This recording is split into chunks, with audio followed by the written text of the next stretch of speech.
સંસાર સાગર તારવા વાણી છે નૌકા ભલી, જ્ઞાની શુકાની મળ્યા વિના એ નાવ પણ તારી નહીં. આકારમાં શુદ્ધાત્મ જ્ઞાની શુકાની બહુ બહુ દોયલો, મુજ પુણ્ય રાશિ પર્યો અહુ, ગુરુ કાન તું નાવિક મળ્યો. અહો ભક્ત ચિદાત્માના સિમંદર વીર કુંદના, બાહ્યાંતર વિભવો તારા, તારે નાવ મુમુક્ષુના.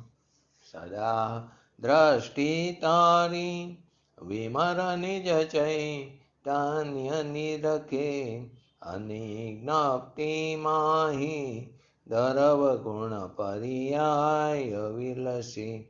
નિજાલંબી ભાવે પરિણતિ સ્વરૂપે જય ભરે, નિમિતો વ્યવહારો સિદ્ધ ઘન વિશે કાંઈ ન મળે. અયું શત શત જ્ઞાન જ્ઞાન ધબકે, ને વજ્રવાણી છૂટે, જે વજ્રે ક્ષમ મોક્ષ સાત્વ ઝરકે, પરદ્રવ્ય ના તો તૂટે. રાગ દ્વેષ રૂચે ન જાંબા નવરે, ભાવેન્દ્રિમાં અંશમાં ટંકોત્કીર્ણય કંપ જ્ઞાન મહિમા, હૃદયે રહે સર્વદા. નિત્યેશુદા શરણ ચંદ્ર તને નમો, કરુણા અકારણ સમુદ્ર તને નમો. હે જ્ઞાન પોષક સુમેઘ તને નમો, આદાશના જીવન શિલ્પી તને નમો. ઊંડી ઊંડી ઊંડેથી સુખ નિધિ સતના, વાયુને તે વહંતી વાણી ચિન્મૂર્તિ તારી. ઉરયનો ભવના સૂક્ષ્મ ભાવે ભરેલી, ભાવો ઊંડા વિચારી. અભિનવ મહિમા ચિત્તમાં લાવી આવી, કોયેલું રત્ન પામું મનરથ મનનો, પૂરજો શક્તિ સારી. કોયેલું રત્ન પામું મનરથ મનનો, પૂરજો શક્તિ સારી. નમો રિંટણં નમો સિદ્ધણં નમો અયરણં નમો અવજણં નમો લોહિસ્વસવણં. ચત્તારી મંગલમ અરિયંતા મંગલમ સિદ્ધા મંગલમ શાહુ મંગલમ, કેવલી પંતો ધમો મંગલમ. ચત્તારી લોકોતમા અરિયંતા લોકોતમા સિદ્ધા લોકોતમા શાહુ લોકોતમા, કેવલી પંતો ધર્મ લોકોતમા. ચત્તારી શરણ ભોજામી અરિયંતે શરણ ભોજામી, સિદ્ધે શરણ ભોજામી શાહુ શરણ ભોજામી, કેવલી પંતો ધર્મ શરણ ભોજામી. ઓમ નમો અરિયંતાણં. આત્માની અંદર અનંત અનંત શક્તિઓ પડેલી છે. દરેક શક્તિનું લક્ષણ ભિન્ન ભિન્ન છે. એક એક શક્તિની અંદર અનંત અનંત શક્તિઓનું રૂપ સમાયેલું છે. આત્માની જે અનંત શક્તિઓ જે છે, તે અનંતે અનંત શક્તિઓ તે દ્રવ્ય ગુણ અને પર્યાય ત્રણેયમાં વ્યાપે છે. એવી અનંત શક્તિઓમાંથી 47 શક્તિની આપણે ચર્ચા કરી રહ્યા છીએ. સમયસાર પરિશિષ્ટના આધારે પૂજ્ય ગુરુદેવ શ્રીના પ્રવચનના સંકલને. તો એની અંદર 16મી શક્તિ ત્યાગ ઉપાદાન શૂન્યત્વ શક્તિ, અથવા તો ત્યાગોપાદાન શૂન્યત્વ શક્તિ, 16મી શક્તિ ચાલે છે. તો અનંત શક્તિનો પિંડ એવો તે પોતાનો જે ભગવાન આત્મા જે છે, કેવો છે તો તે જ્ઞાન સ્વરૂપ છે. તો આવો અનંત શક્તિનો પિંડ જ્ઞાન સ્વરૂપ મારો આત્મા છે. તે અગ્રાહ્ય એવા અપદ્રવ્ય કે વિકારને ગ્રહતો નથી. અગ્રાહ્ય કે જે ગ્રહણ કરી શકાતું નથી એવા અપદ્રવ્યને કે વિકારને આત્મા ગ્રહતો નથી.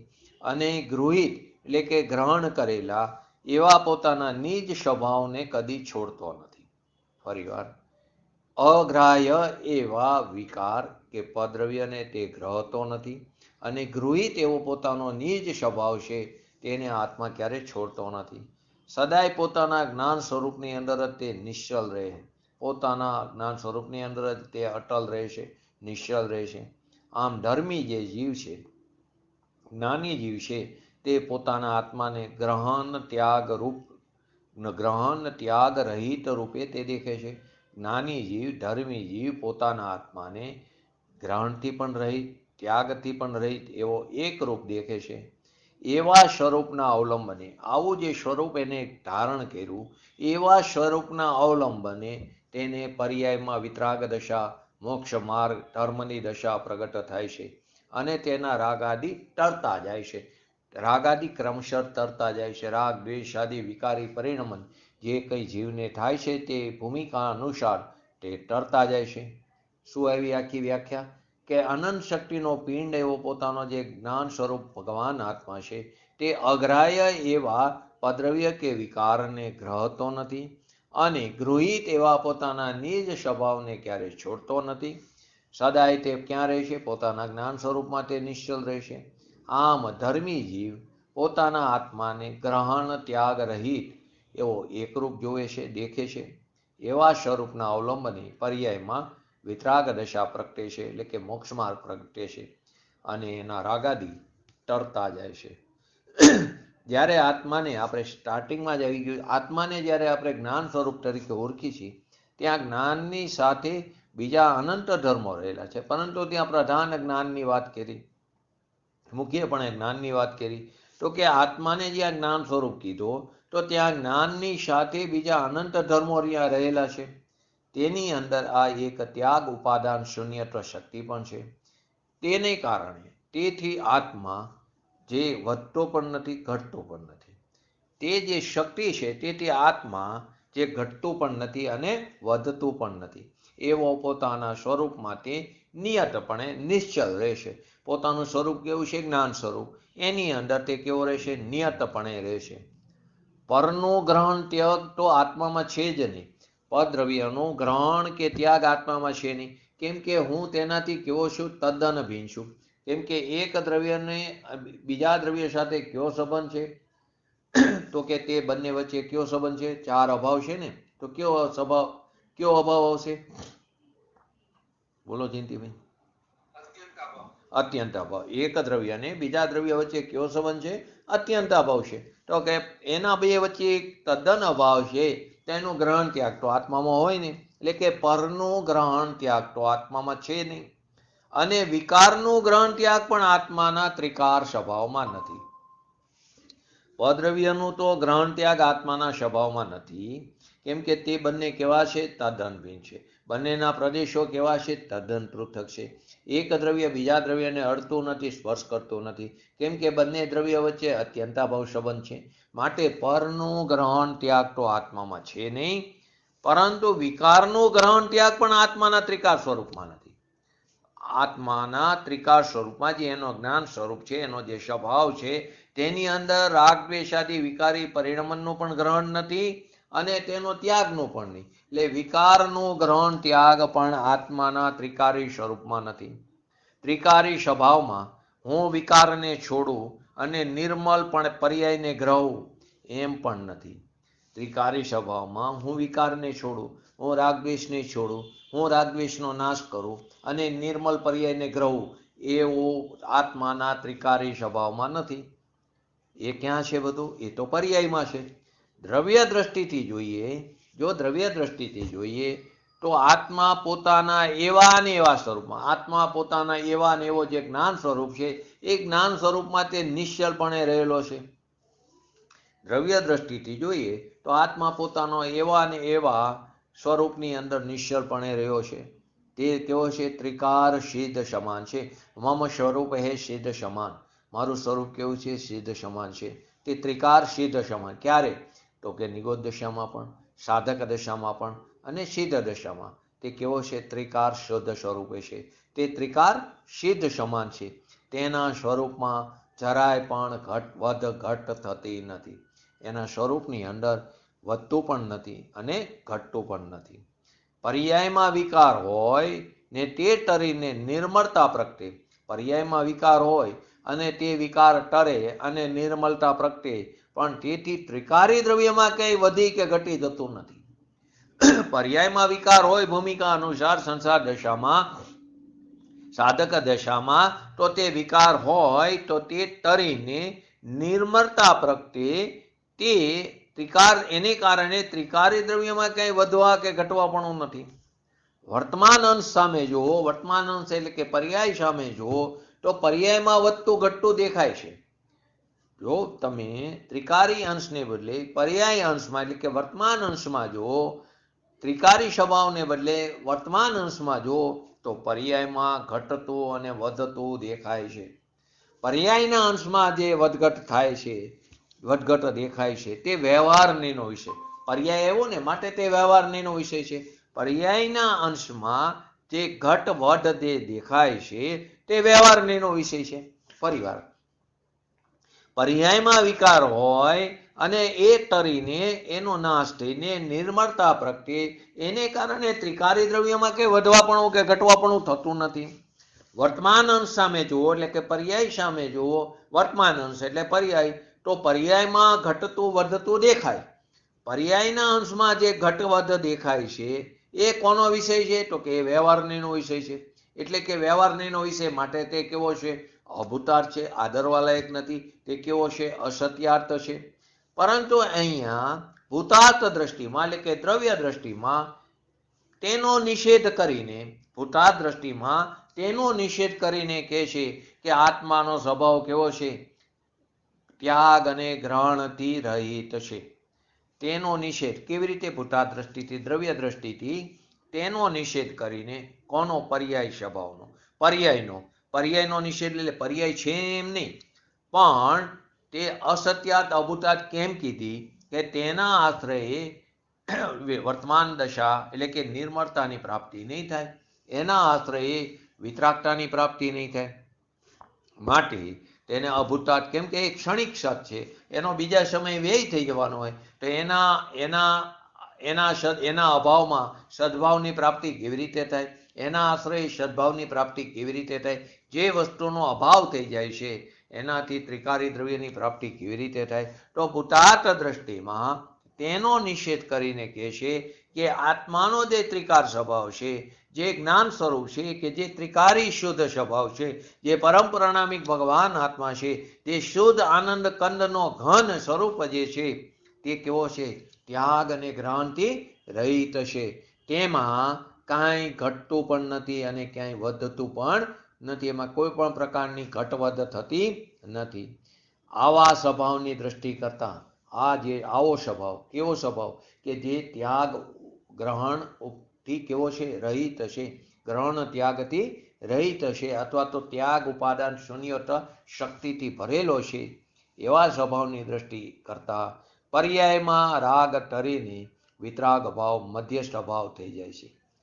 આવા સ્વભાવની દ્રષ્ટિ કરતા, એનો આશ્રય કરતા, એનું અવલંબન કરતા પર્યાયની અંદર શું થઈ જાય છે? પર્યાયની અંદર રાગ ટરીને વિતરાગ ભાવની પ્રાપ્તિ થઈ જાય છે. તેમજ જ્ઞાન આદિ પર્યાયમાં જ્ઞાન, દર્શન, સુખ, ચારિત્ર, વીર્ય આદિ પર્યાયમાં પણ વૃદ્ધિ થતી જાય છે. એનાથી એની વૃદ્ધિ થતી જાય છે. તો આત્મામાં પદ્રવ્યનું તો ગ્રહણ ત્યાગ નથી. આત્મામાં પદ્રવ્યનું તો કે મેં આટલા વસ્તુનું ગ્રહણ કર્યું, મેં ત્યાગ કર્યો. આપણે કહીએ છીએ ને, મેં વસ્ત્રનો ત્યાગ કર્યો, મેં આટલા પરિગ્રહનો ત્યાગ કર્યો, મેં આટલા 22 અભક્ષ્ય ચીજોનો ત્યાગ કર્યો. તે એનું ગ્રહણ જ ક્યાં કર્યું છે? તું એને અડતો પણ નથી, તે એનું ગ્રહણ જ નથી કર્યું, તો એનો ત્યાગ કરવાની ક્યાં વાત આવી? ખરેખર આપણી માન્યતામાં એનું ગ્રહણ છે, એનો ત્યાગ કરવાનો છે. આપણી માન્યતામાં છે ને કે હું આનું ગ્રહણ કરું છું, આપણી માન્યતામાં જે ગ્રહણ કર્યું માન્યતામાં તેનો ત્યાગ કરવાનો છે, કે આનું સ્વરૂપ અને મારું સ્વરૂપ તદ્દન ભિન્ન છે. પરંતુ આપણે શું કરીએ છીએ કે હું પદ્રવ્યમાં કંઈક ફેરફાર કરી શકું, હું પદ્રવ્યમાં રચના કંઈક કરી શકું, અથવા તો પદ્રવ્યને હું ધારણ કરી શકું, હું આ કપડાનું ધારણ કરી શકું, હું આ પૈસાને ભેગા કરી શકું, હું પૈસાની રક્ષા કરી શકું. તો કે આત્મામાં પદ્રવ્યનું તો ગ્રહણ કે ત્યાગ નથી, એનું તો ગ્રહણ ત્યાગ નથી, કેમ કે બે દ્રવ્ય વચ્ચે અત્યંતાભાવ સંબંધ છે. એક દ્રવ્ય બીજા દ્રવ્યને અડતું નથી, સ્પર્શ કરતું નથી. પરંતુ રાગનું ગ્રહણ ત્યાગ પણ આત્માના ત્રિકારી સ્વભાવમાં નથી. જે આપણી પોતાની પર્યાયમાં ઉત્પન્ન થતા રાગદ્વેષાદી વિકારી પરિણમનનું પણ ગ્રહણ કે ત્યાગ આત્માના ત્રિકારી સ્વભાવમાં પોતાનો જે ત્રિકારી સ્વભાવ છે, શુદ્ધ જ્ઞાન સ્વરૂપ, તેની અંદર તેનું ગ્રહણ ત્યાગ પણ નથી. પદ્રવ્ય તો ઘણું દૂરની વસ્તુ થઈ ગઈ. સ્ત્રી, કુટુંબ, પરિવાર, કે ને મેં આ સ્ત્રી કુટુંબ પરિવાર છોડી દીધા અને મેં દીક્ષા લીધી, તો કે એ તારા હતા જ નહીં. તે માન્યતામાં માન્યા હતા કે આ મારા છે. તું એનાથી તદ્દન ભિન્ન છું. તે એનું ગ્રહણ જ નથી કર્યું તો છોડવાની વાત ક્યાં આવે? તો ગ્રહણ ક્યાંથી કર્યું? કે મમતાથી તે એનું ગ્રહણ કર્યું છે. તે એનું મમતાપૂર્વક ગ્રહણ કર્યું છે. એ મમતાને છોડવાની વાત છે. કે આત્માનું પદ્રવ્ય તો ગ્રહણ કે ત્યાગ નથી આત્મામાં, પરંતુ પોતાની પર્યાયમાં ઉત્પન્ન થતા રાગદ્વેષ આદિ વિકારી પરિણમન કે રાગવાદી છે, એનું ગ્રહણ ત્યાગ પણ આત્માના ત્રિકારી સ્વભાવમાં નથી. ત્રિકારી સ્વભાવ તો કેવો છે? રાગના અભાવ સ્વરૂપ જ છે. એની અંદર ક્યારેય વિકાર પેઠો જ નથી ને.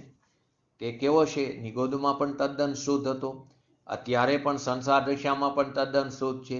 સાધક દશામાં પણ કેવો છે? એવો ને એવો શુદ્ધ છે. અને સિદ્ધ દશામાં પણ કેવો છે? એવો ને એવો શુદ્ધ છે. માટે તો કહીશી મમ સ્વરૂપ હે સિદ્ધ સમાન. તો કે બધા કેવા છે? સિદ્ધ ભગવાન જેવા જ છે. તો કે ત્રિકારી સ્વભાવ તો રાગના અભાવ સ્વરૂપ જ છે. રાગનો ત્યાગ કરવો, હું રાગનો ત્યાગ કરું, મેં આ કુટુંબ છોડ્યું, મેં આ પરિવાર છોડ્યો, મેં આ પૈસા છોડ્યા, મેં આ દુકાન છોડી, મેં આ 22 અભક્ષ્ય ચીજોનો ત્યાગ કર્યો, મેં સપ્ત વ્યસનોનો ત્યાગ કર્યો, મેં અષ્ટમૂળ ગુણોનું પાલન કરું છું.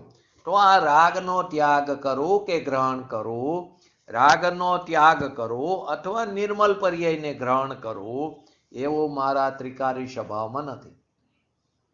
આત્માના લક્ષ્ય રાગદ્વેષ ઉત્પન્ન નથી થતો, એને રાગનો ત્યાગ કર્યો એમ કહેવામાં આવે છે, અથવા તો રાગનો નાશ કર્યો એમ કહેવામાં આવે. આત્માના આશ્રયે નિર્મલ પર્યાય જે ઉત્પન્ન થાય છે, તે પર્યાયની પોતાની યોગ્યતાથી ઉત્પન્ન થાય છે, તે પર્યાયના પોતાના ષષ્ઠકારકોથી ઉત્પન્ન થાય છે. તો ત્યારે એમ કહેવાય કે નિર્મલ પર્યાયને ગ્રહણ કર્યું, કે નિર્મલ પર્યાય પ્રગટ થઈ, એ પર્યાયમાં સ્વભાવની રચના થાય છે. પરંતુ એ નિર્મલ પર્યાયને હું ગ્રહણ કરું કે રાગને હું ત્યાગ કરું, એવું મારા ત્રિકારી સ્વભાવમાં નથી. વળી ત્રિકારી સ્વરૂપથી જોતા, પોતાત દ્રષ્ટિથી જોતા, દ્રવ્ય દ્રષ્ટિથી જોતા આત્મા કેવો છે? એકરૂપ છે. આત્મા કેવો છે? ગ્રહણ ત્યાગથી રહિત એકરૂપ છે. એના સ્વરૂપમાં ક્યાંય પણ ઘટતું પણ નથી, એના સ્વરૂપમાં ક્યાંય વધતું પણ નથી. કોઈ પણ પ્રકારની ઘટ વધ થતી નથી. સંસાર પર્યાય વખતે, જ્યારે સંસારની પર્યાય છે, અત્યારે આપણી સંસાર પર્યાય છે, તો સંસાર પર્યાય વખતે આત્માના ત્રિકારી ગુણોમાંથી કાંઈ ઘટી ગયું? સંસાર પર્યાય વખતે અલ્પ પર્યાય છે, અલ્પજ્ઞ પર્યાય છે, એ વખતે આત્માના ત્રિકારી ગુણોમાં કંઈ ઘટી ગયું? અને મોક્ષ પર્યાય પ્રગટ થતા આત્માની ત્રિકારી ગુણોમાં કંઈ વધી ગયું? એમ નથી. સંસાર પર્યાયમાં કંઈ આત્માના ત્રિકારી ગુણોમાંથી કંઈ ઘટી ગયું? એમ પણ નથી. મોક્ષ પર્યાય પ્રગટ થઈ તો આત્માના ત્રિકારી ગુણોમાં કંઈ વધી ગયું? એમ પણ નથી. જેટલા જ ગુણો, અનંત ગુણો જે નિગોદ દશામાં છે, તેટલા જ ગુણો સિદ્ધ દશામાં છે. તે ત્યારે પણ કેવા હતા? વિકારથી રહિત હતા. નિગોદ દશામાં ત્યારે પણ કેવા હતા? ત્રિકારી શુદ્ધ હતા. અને સિદ્ધ દશામાં પણ કેવા છે? તે શુદ્ધ છે. આત્મામાં એવો કોઈ ગુણ નથી કે જે વિકાર રૂપે પરિણમે. તો કે સંસાર દશામાં અલ્પ પર્યાય પ્રગટ હોય ત્યારે દ્રવ્યમાં શક્તિ ઓછી રહી, એમ પણ નથી. અત્યારે તો કોની વાત છે? પોતાના દ્રવ્ય સ્વભાવના અસ્તિત્વની વાત છે. અત્યારે તો આત્માના એકરૂપ અસ્તિત્વ સ્વભાવની વાત છે. તે સ્વભાવના આશ્રય એ સ્વભાવના અવલંબને પર્યાયમાં રાગનો ત્યાગ અને શુદ્ધતાની વૃદ્ધિ થાય છે. આવા સ્વભાવના આશ્રયે પર્યાયમાં રાગનો ત્યાગ થાય. પર્યાયમાં ત્રિકારી સ્વભાવમાં તો ગ્રહણ ત્યાગ છે જ નહીં. પર્યાયમાં રાગનો ત્યાગ અને શુદ્ધતાની વૃદ્ધિ થાય છે, પરંતુ અહીં એની પ્રધાનતા નથી. અહીં પર્યાય દ્રષ્ટિની વાત નથી. કેમ કે પર્યાય તો અભેદ દ્રવ્યની પ્રધાનતા રહી. પર્યાયની તો અભેદ દ્રવ્યની પ્રધાનતા થઈ. ત્યાં દ્રવ્ય અને પર્યાયની સંધિ થઈ ગઈ. ત્યાં દ્રવ્ય અને પર્યાયનું અભેદ પરિણમન છે. આથી અભેદ દ્રષ્ટિ કરવી તે જ ધર્મનું મૂળ છે. અભેદ દ્રષ્ટિ અથવા તો ભેદ વિજ્ઞાન કરવું તે જ ધર્મનું મૂળ છે. ક્યારે વિકારના લક્ષ્ય વિકાર ટળતો નથી. રાગના લક્ષ્ય રાગ ટળતો નથી. વિકારના લક્ષ્ય ક્યારે વિકાર ટળતો નથી. ત્રિકારી સ્વભાવની દ્રષ્ટિમાં તો ત્રિકારી સ્વભાવની શુદ્ધ આત્મદ્રવ્યની દ્રષ્ટિમાં તો હીણી પર્યાયનો ત્યાગ અને પૂરી પર્યાયનું ગ્રહણ એ પણ નથી. દ્રવ્ય દ્રષ્ટિથી જો તો પર્યાયમાં જે હીનતા, પર્યાયમાં જે અધિકતા એટલે કે હીણી પર્યાયનો ત્યાગ અને પૂરી પર્યાયનું ગ્રહણ એ પણ નથી ત્રિકારી સ્વભાવની દ્રષ્ટિમાં. ત્રિકારી સ્વભાવની દ્રષ્ટિથી તો પર્યાયમાં તેમ થઈ જાય છે ખરું. ત્રિકારી સ્વભાવની દ્રષ્ટિથી એટલે કે એના આશ્રયે એના અવલંબને પર્યાયમાં આ દશા આ પ્રકારની અવસ્થા થઈ જાય છે ખરી, પણ તે પર્યાયની સન્મુખ દ્રષ્ટિ નથી. તે પર્યાયની સન્મુખ દ્રષ્ટિ નથી, પરંતુ કોની સન્મુખ દ્રષ્ટિ છે કે દ્રવ્યની સન્મુખ દ્રષ્ટિથી. કેવી રીતે કીધું કે ત્રિકારી સ્વભાવની દ્રષ્ટિથી એના અવલંબને એના લક્ષ્ય પર્યાયમાં હીણી પર્યાયનો ત્યાગ અને પૂરી પર્યાયનું ગ્રહણ એ થઈ જાય છે ખરું, પણ તે પર્યાયની સન્મુખ દ્રષ્ટિ નથી. દ્રષ્ટિ તો ક્યાં છે? દ્રવ્ય તરફ ધરી ગઈ છે. દ્રષ્ટિ તો દ્રવ્યમાં વળી ગઈ છે. હું આ રાગને છોડું, હું આ રાગને છોડું, હું આ મારા સ્ત્રી કુટુંબ પરિવારના રાગને છોડું, હું આ મારા વૈભવ આદિના રાગને છોડું, એવા વિકલ્પથી કે હું આટલું છોડું તો હું આટલું ચારિત્રનું પાલન કરું ને એને કારણે મને લાભ થાય, એવું જે માને છે તે મિથ્યા દ્રષ્ટિ છે. હું આ રાગને છોડું એટલે કે વિકલ્પ થયો ને, કોઈ પણ પ્રકારનો વિકલ્પ થયો, એ વિકલ્પથી જે લાભ માને છે તે કેવો છે? મિથ્યા દ્રષ્ટિ છે. કેમ કે રાગને છોડવું એવા લક્ષ્ય પણ થાય છે તો વિકારની ઉત્પત્તિ. હું રાગને છોડું એવા લક્ષ્ય એટલે કે વિકારના લક્ષ્ય ઉત્પત્તિ વિકારની જ થાય છે. હું રાગને છોડું એવા લક્ષ્ય થાય છે તો વિકારની ઉત્પત્તિ. છતાં તેને વિકાર છોડવાનું સાધન માને છે, તેથી તે કેવો છે? મિથ્યા દ્રષ્ટિ છે. રાગને છોડવું એવા લક્ષ્ય ઉત્પત્તિ તો કોની થાય? વિકારની થાય છે. અને માને છે શું કે આ સાધનથી હું વિકારને છોડું, તો વેને વિકાર છોડવાનું સાધન માને છે, ઉત્પન્ન થાય એનાથી વિકાર, અને માને છે શું કે વિકારને છોડવાનું સાધન માન્યું, વિપરીતતા માની, માટે તેને ત્યાં મિથ્યા દ્રષ્ટિ કહેવામાં આવ્યો. આત્માના મૂળ સ્વભાવમાં રાગ નથી. જો આત્માના મૂળ સ્વભાવમાં રાગ હોય તો ક્યારેય એનો અભાવ ન થાય.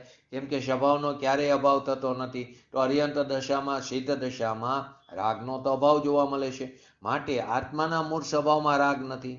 એટલે સ્વભાવની દ્રષ્ટિ કરીને, પોતાના સ્વભાવ સન્મુખની દ્રષ્ટિ કરીને એની અંદર એકાગ્ર રહેતા, એની ભાવના ભાવતા, ભાવના એટલે એકાગ્ર, એની અંદર એકાગ્ર રહેતા પર્યાયમાં રાગની ઉત્પત્તિ જ થતી નથી. પર્યાયમાં સાક્ષાત શુદ્ધ નિશ્ચયનું કથન, સ્વભાવની દ્રષ્ટિ કરીને તેમાં એકાગ્ર રહેતા પર્યાયમાં રાગની ઉત્પત્તિ જ થતી નથી. પર્યાયમાં રાગની ઉત્પત્તિ જ ન થાય, રાગનો નાશ થયો એમ કહેવામાં આવે છે. પરમ શુદ્ધ નિશ્ચયના કથનમાં એ ત્રિકારી દ્રવ્ય દ્રષ્ટિની વાત છે કે આત્મામાં ત્રિકારી સ્વભાવમાં રાગ દ્વેષ છે જ નહીં. ઓલામાં સાક્ષાત શુદ્ધ નિશ્ચયનીમાં તો એમ છે કે પર્યાય રાગ દ્વેષની ઉત્પત્તિ નથી થતી. કેમ? તો કે પોતાના સ્વભાવમાં એકાગ્ર રહેતા, એની અંદર લીન થતા પર્યાયમાં રાગની ઉત્પત્તિ થતી નથી. આ જ રાગના ત્યાગની રીત છે. આ રીતે જ રાગનો નાશ થાય છે. રાગનો નાશ, કર્મનો નાશ બોલવામાં આવે, પરંતુ તેની ખરેખર નાશ નથી થતો, દશા પલટાય છે. આ જ રાગના ત્યાગની રીત છે. આ સિવાય બીજા ઉપાયથી રાગ તારવાનું જે માને, આ સિવાય બીજા ઉપાયથી કે હું આટલી ચારિત્રનું પાલન કરું, હું આ પાલન કરું, હું એને કારણે મારે રાગનો ત્યાગ થશે, એવું જે માને છે તે અજ્ઞાની છે. આ સિવાય બીજો કોઈ ઉપાય નથી રાગને ટાળવાનો. રાગને ટાળવાનો તો એક જ ઉપાય છે, તું તારા સ્વભાવમાં સ્થિર થા, તું તારા સ્વભાવની દ્રષ્ટિ કરીને એની અંદર એકાગ્ર થા, તો રાગ દ્વેષની ઉત્પત્તિ જ નહીં થાય. એને રાગનો ત્યાગ કર્યો એમ કહેવામાં આવે. આ સિવાય કોઈ બીજો રસ્તો રાગનો ત્યાગ કરવાનો નથી. અને જે કોઈ માને કદાચ તો તે કેવો છે? અજ્ઞાની છે. આત્માના ત્રિકારી ગુણોમાં પહેલા દ્રવ્યની વાત આવી, આત્મદ્રવ્યની. હવે આત્માના ત્રિકારી ગુણોમાં વિકારનું ગ્રહણ ત્યાગ નથી. કેમ કે આપણે શરૂઆતમાં જ આવી કે શક્તિઓ દ્રવ્યમાં પણ વ્યાપેલી છે, ગુણમાં પણ વ્યાપેલી છે અને પર્યાયમાં પણ વ્યાપેલી છે. શક્તિની યથાર્થ કબૂલાત દ્રવ્ય સ્વભાવ સામે જોતા થાય, શક્તિની યથાર્થ કબૂલાત શક્તિ સામે જોતા પણ નહીં થાય. તો આત્માના ત્રિકારી ગુણોમાં પણ વિકારનું ગ્રહણ ત્યાગ નથી. તેમજ તેમાં ઘટવાપણું પણ નથી અને વધવાપણું નથી. આવા સ્વભાવની દ્રષ્ટિ તે દ્રવ્ય દ્રષ્ટિ છે. કેમ કે ગુણો અને દ્રવ્ય વચ્ચે તો નિત્ય તાદાત્મ્ય સંબંધ છે. માટે આવા સ્વભાવની દ્રષ્ટિ તે કેવી છે? દ્રવ્ય દ્રષ્ટિ છે. આવી દ્રવ્ય દ્રષ્ટિ તે સમ્યક દ્રષ્ટિ, આવી દ્રવ્ય દ્રષ્ટિ તે જિનેશ્વર દ્રષ્ટિ, આવી દ્રવ્ય દ્રષ્ટિ તે સમ્યક દ્રષ્ટિ, અથવા તો આવી પર્યાય દ્રષ્ટિ વર્તમાન અંશ સામે દ્રષ્ટિ કરી તો તેને વિનેશ્વર દ્રષ્ટિ કીધી, તેને સંસાર દશા એને વ્યવહાર કીધો. તો કે આવી દ્રવ્ય દ્રષ્ટિ તે સમ્યક દ્રષ્ટિ છે અને એ જ પહેલામાં પહેલો ધર્મ છે. આને ધર્મ કહેવામાં આવ્યો. બહારના જે વ્રત તપ શુભ અશુભ ભાવ જે આદિ કરી છે, વ્રત તપ ઉપવાસ ભક્તિ સ્વાધ્યાય અભિષેક આદિ જે છે તે ધર્મ નથી, તે શુભ ભાવ છે, તે બંધનું કારણ છે, તે હિંસાનું કારણ છે, પોતાના સ્વભાવનો ઘાત થાય છે. તો કે સાચો ધર્મ તો આ જ છે. આવા સ્વભાવની દ્રષ્ટિ કરવી, એનું લક્ષ્ય કરવું, તો પર્યાયમાં વિતરાગતા ઉત્પન્ન થાય છે. આવી દ્રવ્ય દ્રષ્ટિ તે જ સમ્યક દ્રષ્ટિ અને એ જ પહેલો ધર્મ છે. આત્માનો જ્ઞાન ગુણ કેવો છે? ત્રિકાર છે. આત્માનો જ્ઞાન ગુણ, બધા ગુણો સમજવા એમ, કેમ કે સાથે જ રહેલા છે. અનંત ગુણો સ્વભાવી છે. તો આત્માનો જ્ઞાન ગુણ કેવો છે? ત્રિકારી છે. તેમાં પહેલા મતિ શ્રુત અલ્પ પર્યાય હતી. આપણી અત્યારે સંસાર દશા છે તો દરેક જીવને બે જ્ઞાન તો હોય જ છે. નિગોદ દશામાં પણ બે જ્ઞાન તો છે, મતિ અને શ્રુત. પર્યાય સમાસ જ્ઞાન અક્ષરમાં અનંતમાં ભાગ જેટલું જ્ઞાન રહે છે, પરંતુ મતિ અને શ્રુત તો હોય છે અલ્પમાં અલ્પ પર્યાય સમાસ જ્ઞાન. તો કે આ જ્ઞાન ગુણ તો ત્રિકાર છે. નિગોદમાં પણ જ્ઞાન ગુણ છે, સિદ્ધ દશામાં પણ જ્ઞાન ગુણ છે, તે ત્રિકાર છે. એમાં પહેલા મતિ અને શ્રુત રૂપ અલ્પ પર્યાય હતી અને તે સ્વભાવનો આશ્રય કરીને પૂર્ણતા પ્રગટ કરી, એટલે કે પૂર્ણ કેવળ જ્ઞાન પ્રગટી. પહેલા મતિ અને શ્રુત રૂપ અલ્પ પર્યાય હતી, પછી પૂર્ણ કેવળ જ્ઞાન પર્યાય પ્રગટી. તો ત્યાં કહેવાનો મતલબ શું છે કે ત્યાં મતિ શ્રુત અલ્પ પર્યાયના સમયે એ કારે જ્યારે મતિ અને શ્રુત અલ્પ પર્યાય હતી તે સમયે જ્ઞાન ગુણની શક્તિ વધારે હતી અને કેવળ જ્ઞાન રૂપી પૂર્ણ પર્યાય પ્રગટી ત્યારે જ્ઞાન ગુણની શક્તિ ઓછી હતી એમ નથી. શું કીધું? પહેલા મતિ અને શ્રુત અલ્પરૂપ પર્યાય હતી, પછી પૂર્ણ કેવળ જ્ઞાન પર્યાય પ્રગટ થઈ. તો ત્યાં મતિ શ્રુત અલ્પ પર્યાય સમયે જ્ઞાન ગુણની શક્તિ વધારે હતી, કેમ કે બહાર ઓછી વ્યક્ત થઈ તો અંદર વધારે હોય. અને કેવળ જ્ઞાન પર્યાય કેવળ જ્ઞાન રૂપ પૂર્ણ પર્યાય પ્રગટી એટલે બહાર પૂર્ણ દશા પ્રગટ થઈ તો જ્ઞાન ગુણમાં ઓછું ઘટવાપણું આવી ગયું. કેમ કે અનંતી કેવળ જ્ઞાન પર્યાય સાદી અનંતકાળ સુધી પ્રગટે તો જ્ઞાન ગુણ તો ખાલી થતો જશે, કેમ કે એમાંથી નીકળી રહી છે. એમ નથી. કેવળ જ્ઞાન રૂપ પૂર્ણ પર્યાય પ્રગટતા જ્ઞાન ગુણની શક્તિ ઓછી થઈ એમ નથી. હીન કે અધિક ગમે તેવી પર્યાય પ્રગટ હો, હીન પર્યાય પ્રગટ હો કે અધિક ગમે તેવી પર્યાય પ્રગટ હો, પણ દ્રવ્ય ગુણનું સામર્થ્ય અનાદિ અનંત એકરૂપ છે. હીન પર્યાય પ્રગટ હોય કે પૂર્ણ પર્યાય પ્રગટ હોય, અધિક ગમે તેવી પર્યાય પ્રગટ હોય, પણ દ્રવ્ય ગુણનું સામર્થ્ય તો તેવું ને તેવું, જેવું છે તેવું ને તેવું, અનાદિ અનંત કેવું છે, એકરૂપ છે. તેમાં ઘટવાપણો પણ નથી, વધવાપણો પણ નથી. આવો જ દ્રવ્ય સ્વભાવ છે. બસ આવો જ દ્રવ્ય સ્વભાવ, આવું જ વસ્તુ સ્વરૂપ છે. આવી દ્રષ્ટિની અંદર કેટલી બધી વિતરાગતા પડી, કેટલો સાક્ષી ભાવ પડ્યો, મધ્યસ્થ ભાવ પડ્યો છે. પર્યાયની બુદ્ધિ છોડી, માટે કહે છે પર્યાય બુદ્ધિ છોડીને ત્રિકારી દ્રવ્યમાં દ્રષ્ટિ અભેદ થઈ. પર્યાયની બુદ્ધિ છોડીને જીવે ત્યારે પણ પર્યાયની બુદ્ધિ છોડીને અથવા તો પર્યાયની સન્મુખતા છોડીને ત્રિકારી દ્રવ્યમાં દ્રષ્ટિ જ્યારે અભેદ થઈ, ત્યાં ક્ષણે ક્ષણે પરે પરે પરે પર્યાય પર્યાય ધર્મ થાય છે. પર્યાયની બુદ્ધિ છોડીને ત્રિકારી દ્રવ્યમાં દ્રષ્ટિ અભેદ થઈ, એટલે કે દ્રવ્ય અને પર્યાયનું અભેદરૂપ પરિણમન થયું, ત્યાં ક્ષણે ક્ષણે હર ક્ષણે ધર્મ થાય છે. પર્યાયની અંદર ઊંધી માન્યતા, એનું નામ અધર્મ. પર્યાયમાં ઊંધી માન્યતા, તેનું નામ અધર્મ. ત્રિકારી દ્રવ્યમાં તેનું ગ્રહણ નથી, ત્રિકારી દ્રવ્યમાં તેનો ત્યાગ પણ નથી, ત્રિકારી દ્રવ્યમાં તેનું ગ્રહણ પણ નથી. આમ જે સમજે તેને પર્યાયમાં ઊંધી માન્યતા રહેતી નથી. પર્યાયની ઊંધી માન્યતા તે અધર્મ છે, અને ત્રિકારી દ્રવ્ય સ્વભાવમાં તેનું ગ્રહણ નથી. જે આમ જે સમજે છે તેને પર્યાયમાં ઊંધી માન્યતા રહેતી જ નથી. તો પ્રશ્ન કરે છે મુમુક્ષ, શું પ્રશ્ન કરે પૂજ્ય ગુરુદેવશ્રીને? મિથ્યાત્વ ટાળો અને સમ્યક્ત્વ પ્રગટ કરો એમ વિચારે તો. દરેકને આપણને પણ વિચાર આવે છે કે હું મારા મિથ્યાત્વને ટાળું, મિથ્યાત્વને ટાળું અને સમ્યક્ત્વ પ્રગટ કરું એમ વિચારે તો. પહેલી વસ્તુ તો આપણી એટલી પાત્રતા હોવી જોઈએ, અથવા આપણામાં એટલી જાગૃતિ હોવી જોઈએ, આપણામાં એટલી સાવધાની હોવી જોઈએ કે ક્યાંક ગૃહિત મિથ્યાત્વમાં ફસાઈ ન જાય. ગૃહિત મિથ્યાત્વ એટલે તમે કુદે કુગુરુ કુશાસ્ત્ર એ આદિને એનું પાલન કરો, એની માન્યતામાં રહો, એ બધું તે પણ ગૃહિત મિથ્યાત્વ છે. એ સિવાય પણ જે શાસ્ત્રથી વિપરીત માન્યતા તમે ઊભી કરો છો આ ભવે, તે પણ ગૃહિત મિથ્યાત્વમાં ચાલ્યું જાય છે. તો જ્યાં સુધી ગૃહિત મિથ્યાત્વ આપણને ઊભું હોય, આપણે જાણતા અજાણતા આપણે ગૃહિત મિથ્યાત્વમાં ફસાઈ જઈએ.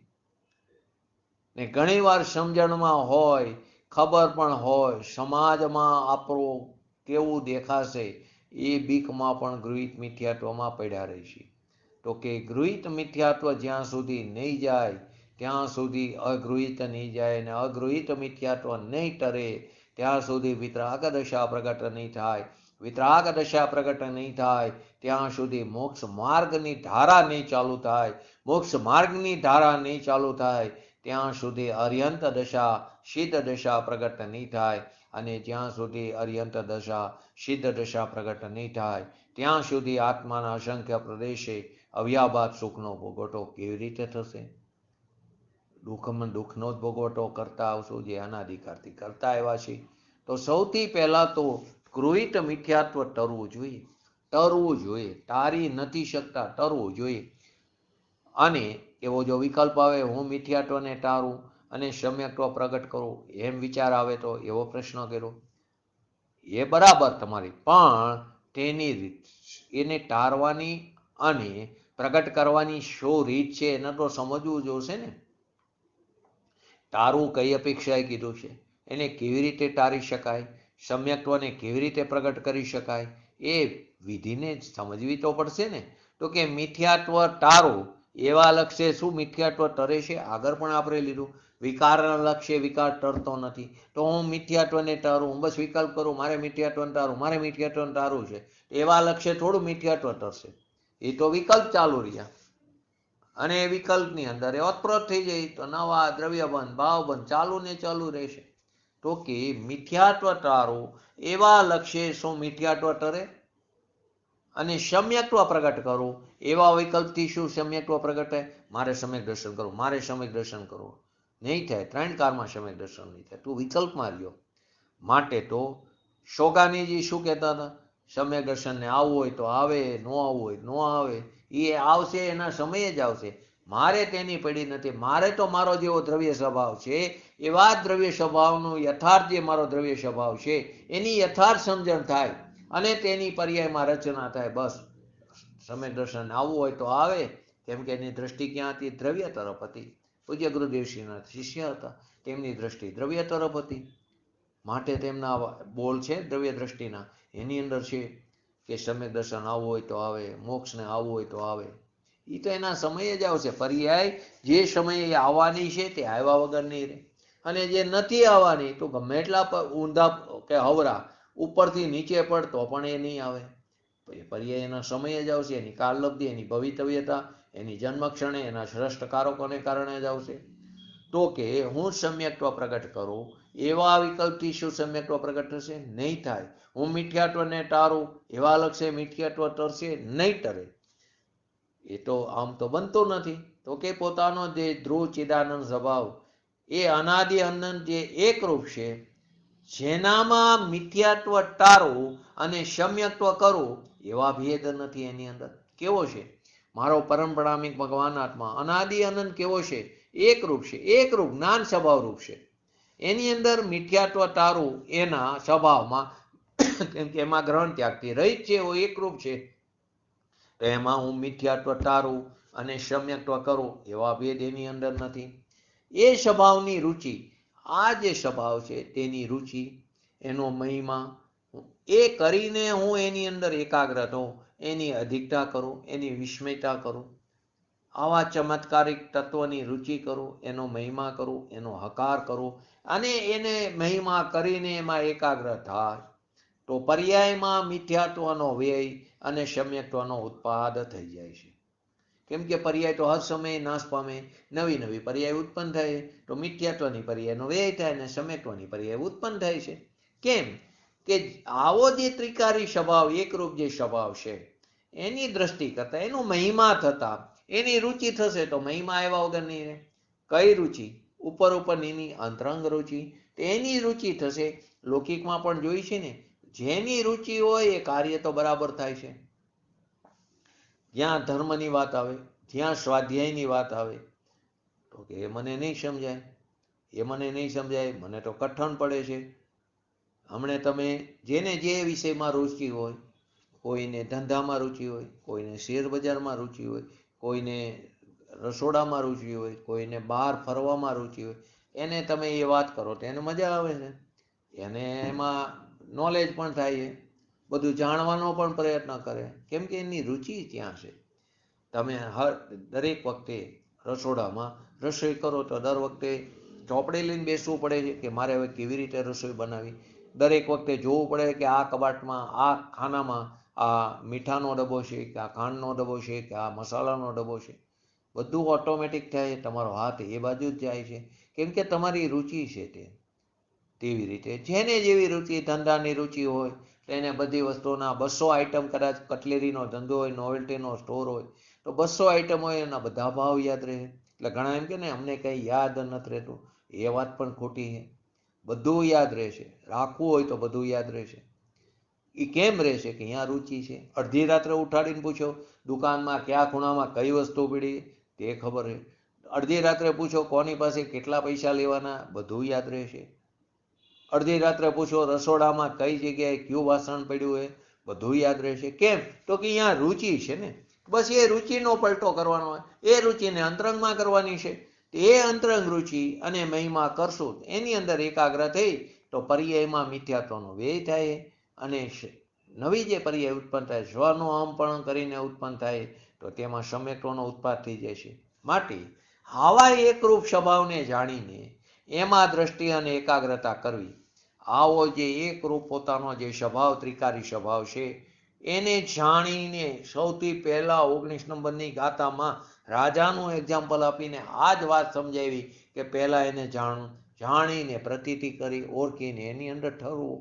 તો આવા એકરૂપ સ્વભાવને જાણીને એમાં દ્રષ્ટિ અને એકાગ્રતા એટલે ઠરવું, એની અંદર લીન કરો. તો એ જ ધર્મની રીત છે.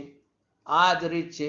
તારે આજે પામવું હોય કે કાલે પામવું હોય, આ સિવાય કોઈ બીજો રસ્તો નથી. તારે સિદ્ધ દશા મુક્ત દશાની પ્રાપ્તિ કરવી હોય તો આ એક જ રસ્તો છે, ભેદ વિજ્ઞાન. આ સિવાય કોઈ બીજો રસ્તો નથી. ત્રણેય કારે પરમાર્થનો એક પંથ. આવે છે ને આત્મસિદ્ધિ શાસ્ત્રનું 36 નંબરનું પદ. તો કે પોતાના સ્વભાવમાં એકાગ્ર થાય તો પર્યાયમાં મિથ્યાત્વનો વ્યય થાય છે. જે અનાદિકાળથી તે ચાલી આવે છે તે મિથ્યાત્વની પર્યાયનો વ્યય થાય છે, અને અપૂર્વ પર્યાયનો એટલે કે જે પૂર્વે ક્યારે પ્રગટ નથી કરી એવી સમ્યક્ત્વની પર્યાયનો ઉત્પાદ થઈ જાય છે. માટે આવા એકરૂપ સ્વભાવને જાણીને એમાં દ્રષ્ટિ અને એકાગ્રતા કરવી એ જ ધર્મની રીત છે. આ જ વિધિ છે નિધિને પ્રાપ્ત કરવાની. અજ્ઞાની જીવો એટલે કે આપણી દશાની વાત કરી રહ્યા છે. અજ્ઞાની જીવો દેહના સંયોગને અને રાગને જ આત્મા માની રહ્યા છે. આપણે શું અનાદિકાળથી જે પર્યાયનું જે ખોરિયું ધારણ કર્યું એને જ આત્મા માની બેઠા. આ દેહ છૂટશે તો કે મારું મરણ થઈ ગયું. આત્મા અવિનાશી છે. ખરેખર તો દેહનું પણ મરણ નથી થતું. દેહ પણ ક્યારેય મરતો નથી. મરે છે ક્યાં કોઈ? એક કર્મની એ જે પરમાણુ છે પરમાણુની દશા પલટાય છે. તે પરમાણુ અત્યારે એક ક્ષેત્ર વગાએ શરીર એટલે કે સ્કંદ રૂપે, શરીરના સ્કંદ રૂપે જે સાથે છે એ પરમાણુ ત્યાં વિખૂટા પડી જાય, રાખ રૂપે ફેરવાય છે. તો અનાજ્ઞાની જેવો શું માને? દેહના સંયોગને. અહીં આત્મા છે ને, તો આત્માને અને દેહને કેવો માન્યો? એક રૂપ માન્યો છે. દૂધ અને પાણીને કેવું માને છે? તે એક રૂપ માને છે. તો દેહના સંયોગને અને રાગને જ આત્મા માની રહ્યા છે. જે મારી પર્યાયમાં ઉત્પન્ન થતા વિકારી પરિણામન છે એને જ આત્મા, હું રાગી છું એને જ આત્મા માની રહ્યા છે. પણ આત્મા તો કેવો છે? અનંત અનંત ગુણોનો, જ્ઞાન આદિ અનંત ગુણોનો પિંડ છે. એનું સાચું કુટુંબ છે, જેનો ક્યારેય વિરહ થવાનો નથી. આવી રાગની ઉપાધિ કે દેહનો સંયોગ એ એનું સાચું સ્વરૂપ નથી. રાગની ઉપાધિ કહેવાય, ઉપાધિક ભાવ છે. ઔપાધિક પણ ભાવ, એને ઔપાધિક પણ કહો. રાગની ઉપાધિ કે દેહનો સંયોગ તે આત્માનું ખરું સ્વરૂપ નથી, સ્વભાવ નથી. આવા આત્માને આપણે અજ્ઞાન દશામાં એટલે કે અજ્ઞાની થઈને ઓળખતા નથી. આવા આત્માને અજ્ઞાની ઓળખતો નથી. આત્મા કેવો છે? દેહથી ભિન્ન છે, રાગથી પણ ભિન્ન છે, અનંત ગુણોનો પિંડ છે મારો ભગવાન આત્મા. પરંતુ અજ્ઞાની જીવ આવા આત્માને ઓળખતો નથી. તેથી એને ઓળખાણ કરાવવા માટે એને ચીન તો બતાવવું પડશે ને, બાહ્ય ચીન. આ રાજા છે, મુગટ પહેરેલો હોય રાજા, મારાઓ કિંમતી કિંમતી પહેરી હોય, સિંહાસન પર બેઠો હોય રાજા. તો એને ઓળખાવા માટે આત્માના સ્વભાવનું, એટલે કે રાજાની આ વાત, આ જીવ રાજાની વાત છે, તો આત્માના સ્વભાવનું વર્ણન કરીને તેની ઓળખાણ કરાવે. ઓળખાણ થશે તો પ્રતીતિ થશે, શ્રદ્ધા થશે, અને પ્રતીતિ થતા તેને અંદર ઠરશે. માટે રાગ તે આપણું અસલી કાયમ ટકનારું સ્વરૂપ નથી. રાગ તે મારું અસલી સ્વરૂપ નથી. અસલી સ્વરૂપ હોય તો ક્યારે નાશ ન થાય? એ તો નાશ થાય છે, એટલે તેની ઉત્પત્તિ નથી થતી. આ તો કેવો છે? મારો સ્વભાવ તો ત્રિકાર મારી સાથે, એનો ક્યારેય વિરહ નથી. તો રાગ મારું અસલી કાયમ ટકનારું તત્વ નથી, સ્વરૂપ નથી. પરંતુ તે કેવું છે? ક્ષણિક ઉપાધિ ભાવ છે. એક સમયની પર્યાયમાં ઉત્પન્ન થાય, બીજા સમયે તો રાગનો વ્યય થઈ જશે. પછી તેવો ને તેવો રાગ ઉત્પન્ન થાય. મિથ્યાત્વ અનાદિકાળથી આપણે ચાલ્યું આવે, પરંતુ એક ધારું નિરંતર એ પ્રવાહ ચાલુ છે. માટે આપણે એમ કહીએ છીએ કે મિથ્યાત્વ ચાલ્યું આવે છે. પરંતુ જે મિથ્યાત્વની પર્યાય ઉત્પન્ન થઈ આ ક્ષણે, એનો તો બીજા સમયે વ્યય થઈ જાય. પાછી એવી નવી મિથ્યાત્વની પર્યાય ઉત્પન્ન થાય. તો એ અવિરત ધારા છે. જેવી રીતે નદીમાં પાણીનો પ્રવાહ જતો હોય, તો નદીમાં પાણીનો પ્રવાહ જતો હોય તો આપણને એમ લાગે એક ધારો જાય છે. પરંતુ આપણે જે પાણી ઉપર નજર કરી, પાણી તો આગળ ચાલ્યું જાય છે, નવું પાણી આવતું હોય છે. પરંતુ આપણે એવું એક ધારો જે અવિરત પ્રવાહ ચાલે છે, તો આપણે એમ કે પાણી સતત દેખાય છે. એવી જ રીતે આ મિથ્યાત્વની પર્યાય એનો એ કઈ નવી મિથ્યાત્વની પર્યાય ઉત્પન્ન, એનો વ્યક્તિ પાછી મિથ્યાત્વની પર્યાય અનાદિકાળથી આ જ થતું આવ્યું છે. તો કે રાગની ઉપાધિ કે દેહનું સંયોગ તે આત્માનું ખરું સ્વરૂપ નથી. રાગ તે મારું અસલી કાયમી સ્વરૂપ નથી, પણ કેવું છે? ક્ષણિક ઉપાધિ ભાવ છે. રાગ જો મારું અસલી કાયમ ટકનારું સ્વરૂપ હોય તો તે શું થાય? તેનો કાયમ માટે મારી સાથે રહે.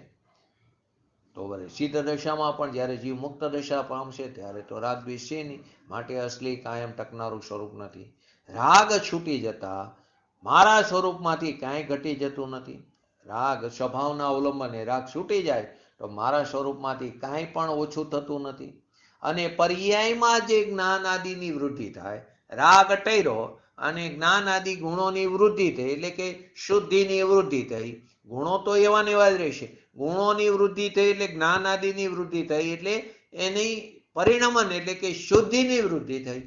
તો જ્ઞાન આદિની વૃદ્ધિ જે થાય છે એ મારા સ્વરૂપમાંથી આવે, કંઈ બહારથી આવતી નથી. રાગ છૂટી જાય તેથી મારા સ્વરૂપમાં કંઈ ઘટી નથી જતું. અને પર્યાયમાં જે જ્ઞાન આદિની વૃદ્ધિ થાય છે તે બહારથી નથી આવતી. ક્યાં આવે? પ્રાપ્યમાંથી પ્રાપ્તિ થાય છે. અંદર પડી છે કૂવામાં છે તો હવેડામાં આવે છે. તો મારા સ્વરૂપમાંથી આવે, બહારથી નથી આવતું. એટલે શુદ્ધતા, એટલે એ શુદ્ધતા વધતા, જે નિર્મલ પર્યાય એટલે કે શુદ્ધિની વૃદ્ધિ વધતા દ્રવ્યમાં કાંઈ વધી જતું પણ નથી. રાગ છૂટી જાય તો મારા સ્વરૂપમાંથી કંઈ ઘટી નથી જતું, કેમ કે મારા સ્વરૂપમાં રાગ છે જ નહીં. તો આ એટલે કઈ રીતે સમજાયું કે આ મારું સ્વરૂપ છે, એની અંદર 15 વસ્તુ પડી હોય, એમાં એક રાગ નામની વસ્તુ છૂટી ગઈ તો મારું સ્વરૂપમાં ઘટી ગયું નહીં, એ મારા સ્વરૂપમાં હતો જ નહીં. તેવી જ રીતે એની અંદર શુદ્ધતા વધી, આ 15 વસ્તુમાં એક નવી વસ્તુ આવી તો દ્રવ્ય સ્વભાવમાં વધવાપણું થઈ ગયું, એમ નથી. કેમ કે જે 15 વસ્તુ છે તે 15 વસ્તુ ત્રિકારી એની સાથે, તો અનંત ગુણોની વાત છે. 15 તો સમજાવવા માટે મેં કીધી, કેમ કે આ 16મી શક્તિ હાલે એટલે 15ની આ પૂરી થઈ, એટલે એ અપેક્ષાએ કીધું. આવી તો અનંત અનંત શક્તિઓ આત્મામાં છે, તો એમાં કોઈ વધવાપણું પણ નથી અને ઘટવાપણું પણ નથી. એટલે શુદ્ધતા વધતા દ્રવ્યમાં કાંઈ વધી ગયું એમ નથી. આત્મા પરના ગ્રહણ ત્યાગથી રહિત પોતાના એક રૂપ સ્વરૂપમાં કેવો છે? નિશ્ચલ છે, અટલ છે.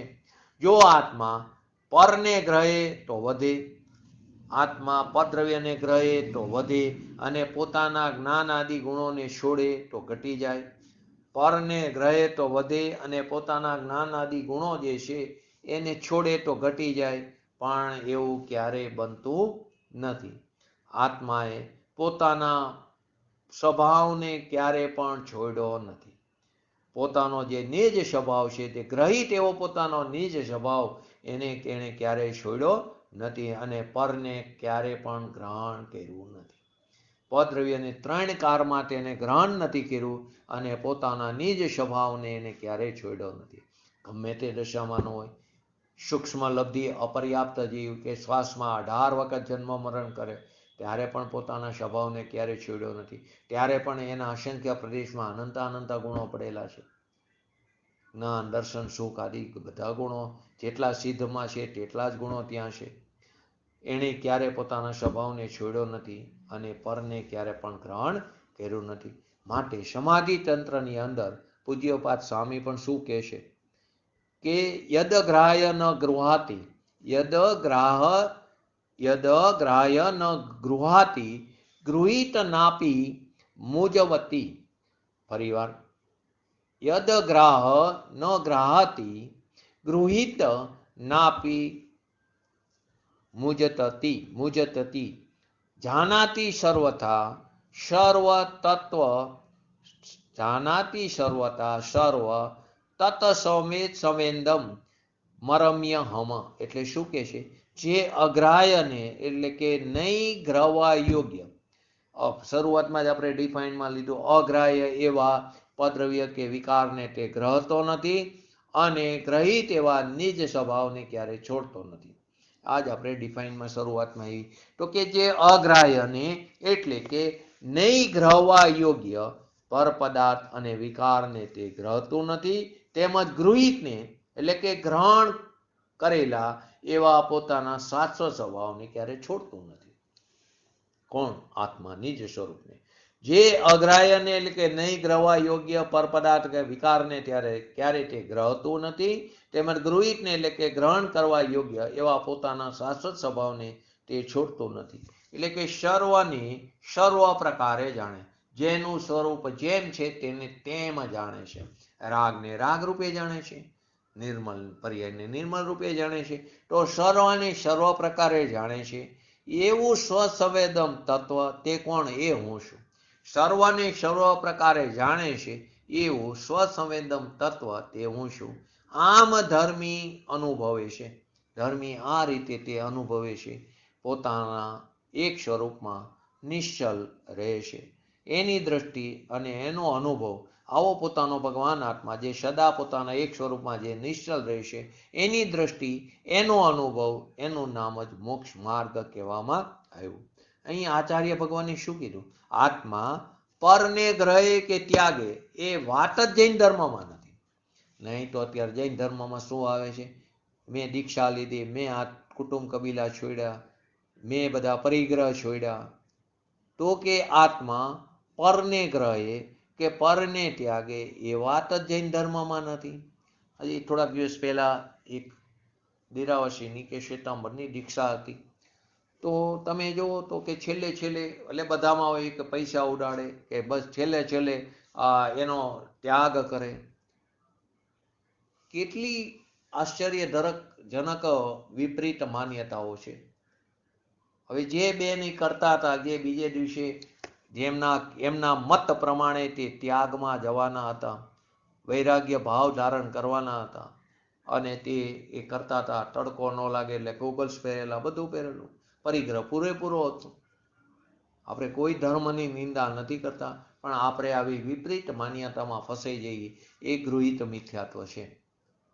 આપણે આપણું બચાવવાનું, બાકી તો જેને જે મતમાં માને એ તો એની હોનાર પ્રમાણે છે, એને કોઈ સમજાવી નથી શકવાનું. કેમ કે આપણે વારંવાર કહીશું કે તે દીપચંદજીએ કીધું કાસલીવાલે કે એને અનંત તીર્થંકર આવે, એની અશુદ્ધતા પણ એટલી મોટી છે કે અનંત તીર્થંકર આવે, અનુભવ પ્રકાશમાં કીધું હોય તો પણ તેને સમજાવી શકાતું નથી. તો કે આત્મા પરને ગ્રહે કે ત્યાગે એ વાત જ જૈન ધર્મમાં નથી. જૈન ધર્મ કેવો છે? અનેકાંતમય છે, અને એમાં સ્વભાવના અસ્થિની પ્રધાનતા બતાવી છે, અને તેમની સ્વભાવની અસ્થિમાં રાગની નાસ્તિ છે. જૈન ધર્મ અનેકાંતમય છે, અને તેની અંદર સ્વભાવના અસ્થિની પ્રધાનતા છે, અને સ્વભાવની અસ્થિમાં રાગની નાસ્તિ છે.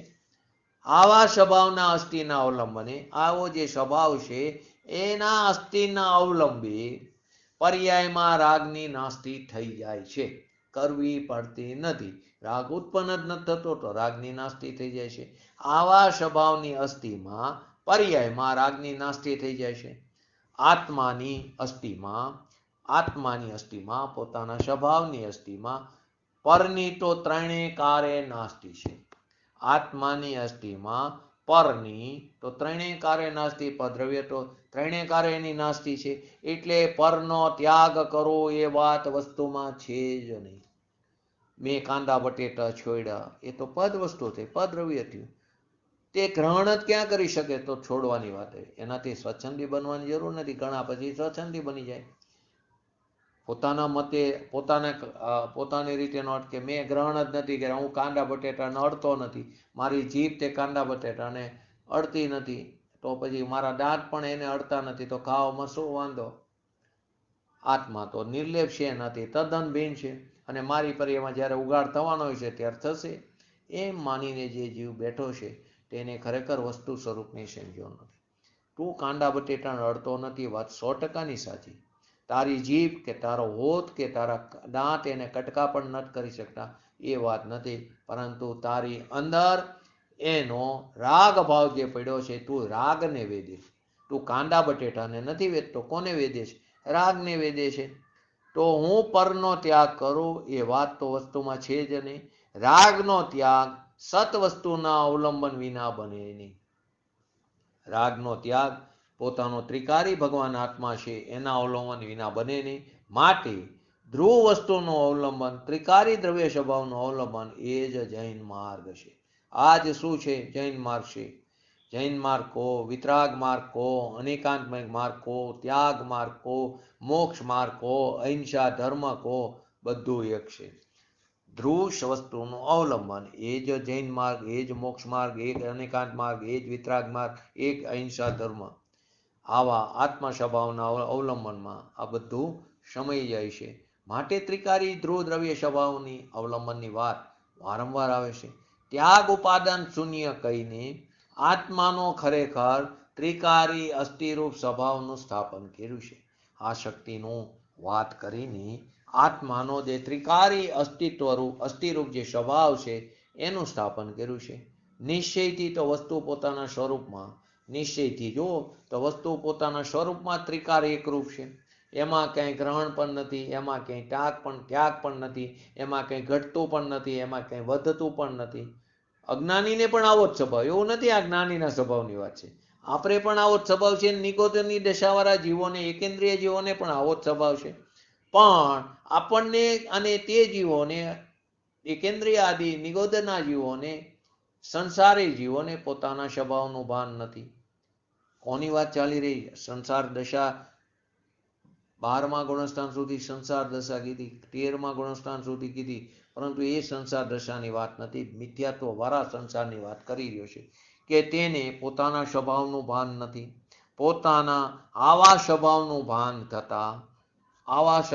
ભાન થતા પર્યાયમાં મોક્ષ માર્ગ પ્રગટે છે અને રાગ દ્વેષ આદિ ટરતા જાય છે. ભૂમિકા અનુસાર રાગ દ્વેષ આદિ ટરતા જાય છે. આવા સ્વભાવનું ભાન થતા, એનો હકાર થતા, એનો સ્વીકાર થતા, એનો અવલંબન થતા પર્યાયમાં મોક્ષ માર્ગની ધારા પ્રગટ થાય છે અને રાગ દ્વેષ આદિ ટરતા જાય છે. આવી વસ્તુ કેવી છે? અખંડ પરિપૂર્ણ છે. એ વસ્તુ ઉપર દ્રવ્ય દ્રષ્ટિ થતા અવસ્થામાં નિર્મળતા થાય છે, એને અશુદ્ધતા ટરે છે. જે પોતાના દ્રવ્ય દ્રષ્ટિ કરે એ કરતા પર્યાય અવસ્થામાં નિર્મળતા થાય છે, શુદ્ધતા પ્રગટ થાય છે, અશુદ્ધતા ટરે છે. ધર્મી જીવની દ્રષ્ટિમાં અખંડ નિર્મળ તત્વ, એની દ્રષ્ટિ તો ખાલી દ્રવ્ય ઉપર છે, નિર્મળ તત્વ છે, તેથી વસ્તુમાં વધ પણ નથી, ઘટ પણ નથી, એમ કહીને વસ્તુ સ્વભાવની દ્રષ્ટિ કરાવી છે, એની જ અહીં મુખ્યતા કરાઈ છે. પરંતુ હવે આગળ પોતાની અવસ્થામાં વિકાર છે, તેને સ્વીકારે જ નહીં કોઈ જીવ, તેને ટાળવાનો ઉદ્યમ પણ કેવી રીતે કરશે? પોતાની પર્યાયમાં અલ્પજ્ઞતા છે, મારી પર્યાયમાં પામરતા છે, મારી પર્યાયમાં વિકાર છે, હવે એને સ્વીકારશે જ નહીં. હું તો દ્રવ્ય દ્રષ્ટિ છું, હું તો ત્રિકાર શું છું, હું તો ભગવાન આત્મા છું, આમ કરીને જીવ પડ્યો રહેશે અને મારી પર્યાયમાં અલ્પજ્ઞતા છે, સંસાર છે, એને સ્વીકારશે જ નહીં તો ટાળવાનો ઉદ્યમ ક્યાંથી કરશે? અને જો વિકારની સામે જોયા જ કરશે અને વિકાર વગર પોતાના શુદ્ધ સ્વભાવને નહીં ઓળખે, વિકારથી રહિત એવા પોતાના શીત સ્વભાવને નહીં ઓળખે, તો એ વિકાર કોના અવલંબને ટરશે? કોઈ માણસને ઉપર જવું હોય સીડી ઉપર, તો પગથિયા સામે જોઈને ઊભો રહેશે તો ઉપર જઈ શકશે? નહીં જઈ શકે. એને તે વિકાર એટલે પગથિયાને છોડવા પડે છે. એને પોતે પુરુષાર્થ કરે, એક પગથિયું છોડે, બીજા પગથિયા પર, એમ છોડતા છોડતા આગળ જાય છે. તેમ વિકાર વગરના પોતાના શુદ્ધ સ્વભાવને નહીં ઓળખે. કેમ કે જો વિકાર સામે જોયા કરશે તો વિકાર નહીં ટરે, તો એને કેવી રીતે ટરશે? વિકાર વગરના પોતાના શુદ્ધ સ્વભાવને ઓળખવો પડશે, અને જો નહીં ઓળખે તો વિકાર કોના અવલંબને ટરશે? માટે દ્રવ્ય અને પર્યાય જેમ છે તેમ ઓળખવા પડશે. દ્રવ્ય અને પર્યાય જેમ છે, દ્રવ્યને સ્વરૂપને જેમ છે તેમ ઓળખવો પડશે, પર્યાયના સ્વરૂપને જેમ છે તેમ ઓળખવો પડશે. આવી દ્રવ્ય પર્યાયની સંધિ કર્યા વગર જો એકાંત ખેંચી જશે તો એને ધર્મની પ્રાપ્તિ નહીં થાય. કેમ કે વસ્તુ સ્વભાવ અનેકાંતમય છે. દ્રવ્ય અને પર્યાયની જો સંધિ કર્યા વગર કોઈ એકાંત પક્ષને જો ગ્રહણ કરી લેશે તો એને ધર્મ નહીં થાય. દ્રવ્ય પણ છે, પર્યાય પણ છે. જો દ્રવ્યને નહીં માનો તો કેવા થઈ જશો? બુદ્ધિસ્ટ થઈ જશો. પર્યાયનો છેદ કરશો તો કેવા થઈ જશો? વૈદિક થઈ જશો, વેદાંતી થઈ જશો. તો દ્રવ્ય પર્યાયની સંધિ કર્યા વગર એકાંત ખેંચી જાય તો એનાથી વિતરાગ ધર્મની પ્રાપ્તિ નહીં થાય. આપણે પણ આપણા દ્રવ્ય પર્યાયની સંધિ કરીને આપણી પર્યાયમાં શીઘ્ર ને શીઘ્ર વિતરાગતા સ્થાપી પ્રગટ કરી એવી પરમ વિરલ ભાવના સાથે આજનું વ્યક્તિત્વ પૂરું કરું. જય જીનેન્દ્ર. બોલો જીનવાણી સ્તુતિ.